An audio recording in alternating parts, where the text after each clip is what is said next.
Hi friends, welcome to 1C Recipes and Vlogs. இது வரைக்கும் நீங்கள் நம்ம சேனலை சப்ஸ்கிரைப் பண்ணலை அப்படின்னா சப்ஸ்கிரைப் பண்ணிடுங்க, கூடவே பெல் ஐக்கானையும் கிளிக் பண்ணிடுங்க. இன்றைக்கி நம்மளோட சேனலில் ஒரு சூப்பரான அச்சு முறுக்கு ரெசிபி பார்க்க போகிறோம். இது ஒரு சூப்பரான ஈவினிங் ஸ்நாக் ரெசிபி அப்படின்னு சொல்லலாம். இந்த அச்சு முறுக்கு நம்ம ஊர்களில் நார்மல் சின்ன சின்ன கடைகளில் 1 ரூபா அப்படின்னு சொல்லிட்டு விற்பாங்க. அச்சு முறுக்கு பிடிக்காதவங்க யாருமே இருக்க மாட்டாங்க. எங்கள் வீட்டில் இருக்கிற எல்லாருக்கும் அச்சு முறுக்கு ரொம்ப பிடிக்கும்.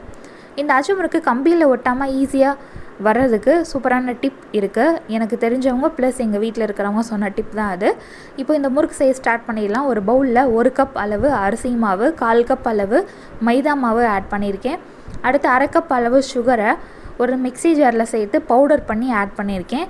இது வந்து நல்ல இனிப்பாக இருக்கும். உங்களுக்கு இனிப்பு கம்மியாக வேணும் அப்படின்னா 1/2 கப்புக்கு கொஞ்சம் கம்மியாக சுகர் எடுத்துக்கோங்க. அதை பவுடர் பண்ணி அதில் ஆட் பண்ணிக்கோங்க. அரைக்கும் பொழுது அந்த மிக்ஸி ஜாரில் ஈரப்பதம் இல்லாமல் பார்த்துக்கோங்க, இல்லாட்டி ஒட்டிடும்.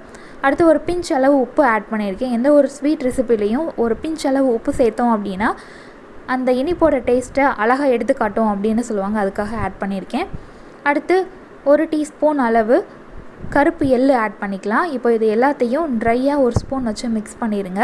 அடுத்து ஒரு 1/2 கப் அளவு தேங்காய் பால் சேர்த்துக்கலாம். தேங்காய் பால் ரொம்ப திக்காக இருக்கணும்னு அவசியம் இல்லை. ஃபஸ்ட்டு, செகண்டு, தேர்டு இந்த மாதிரி 3 தடவை எடுக்கிற தேங்காய் பாலும் யூஸ் பண்ணிக்கலாம். அப்படி இல்லாட்டி ஃபஸ்ட்டு 2 தடவை எடுக்கிற தேங்காய் பால் மட்டும் கூட யூஸ் பண்ணிக்கலாம்.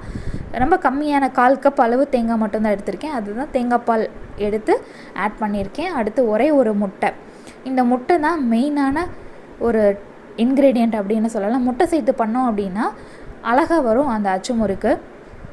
முட்டை சேர்த்து நல்லா மிக்ஸ் பண்ண பின்னாடி கொஞ்சம் கொஞ்சமாக தண்ணி சேர்த்து அந்த மாவை மிக்ஸ் பண்ணணும். தண்ணி ஸ்டார்டிங்கில் அதிகமாக ஊற்றிடாதீங்க, கொஞ்சம் கொஞ்சமாக ஆட் பண்ணி மிக்ஸ் பண்ணுங்கள். கட்டி இல்லாமல் மிக்ஸ் பண்ணிக்கோங்க. அந்த மாவோட கன்சிஸ்டன்சி இட்லி மாவு பதத்தை விட கொஞ்சம் லூஸாக இருக்கணும், ரொம்ப திக்காக இருக்கக்கூடாது. அதுக்காக தோசை மாவு பதம் அப்படின்னு சொல்லலாம். அது மாதிரி அந்த மாவோட கன்சிஸ்டன்சி இருக்கணும். இப்போ நான் வந்து எவர் சில்வர் அச்சு முறுக்கு கம்பி தான் வச்சுருக்கேன். இந்த அச்சு முறுக்கு கம்பி புதுசாக வாங்கின உடனே வராது. கொஞ்ச நாள், அதாவது ஒரு 2 வீக்ஸ்லேருந்து 1 மாதம் வரைக்கும் இந்த மாதிரி நம்ம எண்ணெயில் டீப் ஃப்ரை பண்ணுவோம் இல்லையா, அந்த மாதிரி பேனில் அந்த கம்பியை வந்து மூழ்க வச்சுருக்கணும். அந்த மாதிரி நான் 1 மாதம் வச்சுருந்து அதுக்கடுத்து தான் இப்போ அச்சு முறுக்கு பண்ணுறேன். இப்போ இந்த அச்சு முறுக்கு கம்பியை அந்த சூடான எண்ணெயில் ஒரு ஃபியூ மினிட்ஸ் வச்சுருந்துட்டு அதுக்கடுத்து நம்ம ரெடி பண்ண மாவு இருக்குது பார்த்திங்களா, அதில் டிப் பண்ணிங்க அப்படின்னா அந்த மாவு அழகாக ஒட்டிக்கும். 3/4 கம்பி வர வரைக்கும் தான் அதை இது பண்ணணும். ரொம்ப ஆழமாக மூழ்கடிச்சிடக்கூடாது. அந்த கரண்டி ஃபுல்லாக அந்த மாவு ஒட்டிடக்கூடாது. இப்போ அந்த மாவு வந்து அந்த காஞ்சிட்ருக்க எண்ணெயில் வச்சோம் அப்படின்னா ரொம்ப அடி பேனோட ஒட்டுற மாதிரியும் வைக்காதீங்க. அந்த எண்ணெயில் லைட்டாக வச்சுருங்க.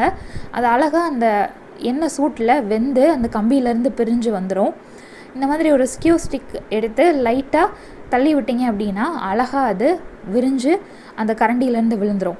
இப்போ இதை 2 சைடும் நல்லா கிறிஸ்பியாக வெந்த பின்னாடி எண்ணெயிலேருந்து ஃபில்டர் பண்ணி எடுத்துடணும். அவ்வளோதான், ரொம்பவே சிம்பிள். இதே மாதிரி நீங்களும் ட்ரை பண்ணி பாருங்கள்.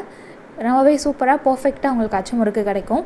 இந்த ரெசிபி உங்களுக்கு பிடிச்சிருந்தது அப்படின்னா இந்த வீடியோவுக்கு ஒரு லைக் கொடுங்க, எல்லாத்துக்கும் ஷேர் பண்ணுங்கள். மறக்காமல் நம்ம சேனலை சப்ஸ்கிரைப் பண்ணுங்கள். தேங்க்யூ ஸோ மச் ஃபார் வாட்சிங்.